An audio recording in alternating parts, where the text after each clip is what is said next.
What's up, everyone? Caitlin Clark just played her first WNBA regular season game in nearly a year. She dropped 20 points, made history again, and still woke up to the internet calling her the hypothetical woman. What does that even mean? And why is one of the most hyped athletes in the world facing such heavy criticism just hours after the season started? Today we are breaking it all down. On Saturday, May 9, 2026, the Indiana Fever hosted the Dallas Wings at Gainbridge Fieldhouse. The final score was a painful 107-104 loss for the Fever. Caitlin Clark finished with 20 points, 7 assists, and 5 rebounds. On paper, that looks solid, but the details tell a tougher story. She shot just 7 of 18 from the field and a dismal 2 of 9 from three-point range. She also struggled on the defensive end. In the closing seconds, she missed a potential game-tying logo 3. Despite the loss, Caitlin still added another historic achievement. She became the fastest player in WNBA history to reach 1,000 career points, 250 rebounds, and 250 assists, all in just 54 games. Even LeBron James showed respect with a public shoutout. Yet the very next day the narrative shifted. Some of Clark's biggest detractors on social media began pushing a new nickname, Hypothetical Woman. They argue that her entire career so far has been built on ifs. If she stayed healthy, if she shot better from deep, if the Fever were a better team around her. This criticism is not coming from nowhere. Caitlin has genuinely struggled from beyond the arc. In her last 8 games, she is shooting a shocking 9 for 58 from 3, just 15.5%. That is a big drop for someone known as one of the greatest shooters college basketball has ever seen. Clark missed the entire second half of last season with soft tissue injuries including groin, quad, and ankle issues. She only played 13 games in 2025. After the Dallas game, she told reporters, "I feel good. Started off a little slow, I think just the anxiety of the first game, trying to work through that. But overall, I felt good, felt fast out there. Felt like I was literally a couple buckets away from putting together a really good game and helping us win." She is framing it as early season rust and nerves after a long layoff. Many experts agree the season is still young. But her critics are not waiting. They are using this poor shooting night to question whether the massive hype around Caitlin Clark since 2024 has been justified. Is this fair criticism or just noise from people who want to see her fail? Let's go deeper into the backlash.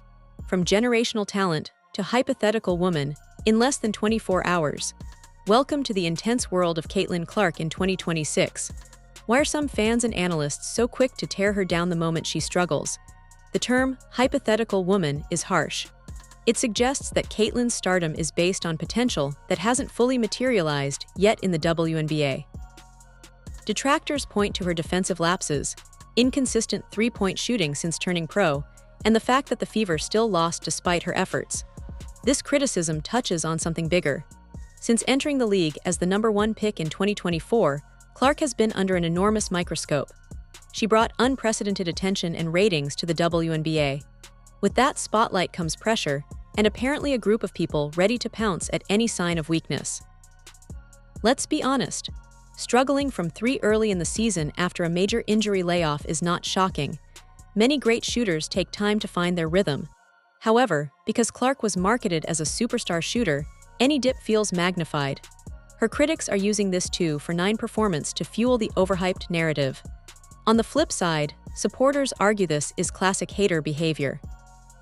They highlight her historic pace, her ability to elevate teammates, and the fact that she is still only in her second professional season. The if arguments ignore how young she is and how much she has already achieved. This debate reveals deeper layers in women's sports right now.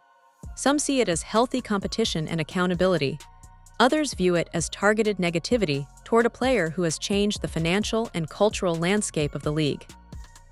When a white star dominates the conversation in a majority black league, conversations around race, privilege, and media coverage often surface. Caitlin herself has stayed relatively quiet on the noise. She is focused on getting her body right and building chemistry with her teammates. But the injury history makes everything riskier. Every minor struggle gets questioned. Every off night becomes proof she is not who people thought she was.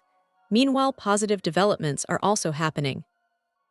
Big brands are investing in her. Sneaker culture around her is growing. She is building relationships across sports. Yet one bad shooting night can dominate the headlines. Is Caitlin Clark being held to an impossibly high standard, or is this the kind of tough scrutiny every true superstar eventually faces?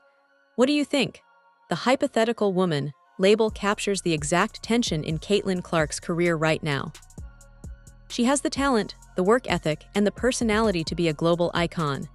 But the combination of injury recovery, early shooting struggles, and intense public scrutiny is testing her faster than expected. If she bounces back and shoots closer to her college numbers while staying healthy, the critics will go quiet quickly. Her track record suggests she usually does. But if the soft tissue issues continue or the shooting slump drags on, the noise will only get louder. This situation also reflects how the WNBA has changed. Thanks in large part to players like Caitlin, the league has more eyes, more money, and more pressure than ever before. Every game, every stat line, every social media post is analyzed instantly. For viewers in the US, UK, Canada, and Australia, this story raises universal themes: the price of fame, the danger of hype, mental resilience under criticism, and how quickly public opinion can shift. Caitlin is navigating all of this while still only 24 years old. The Fever organization and coaching staff will need to manage her minutes carefully. Rushing her back to full workload could risk re-injury. Giving her too little could slow her rhythm. It is a delicate balance. Looking ahead, this season is crucial. With new talents entering the league and established stars raising their games, Caitlin must prove she can lead a contender. A healthy, confident Clark could take the Fever deep into the playoffs and silence doubters for good. At the end of the day, Caitlin Clark is human. One bad game after a long injury absence does not define her career. The hypothetical woman critics may be loud right now, but they could look very wrong by the end of 2026.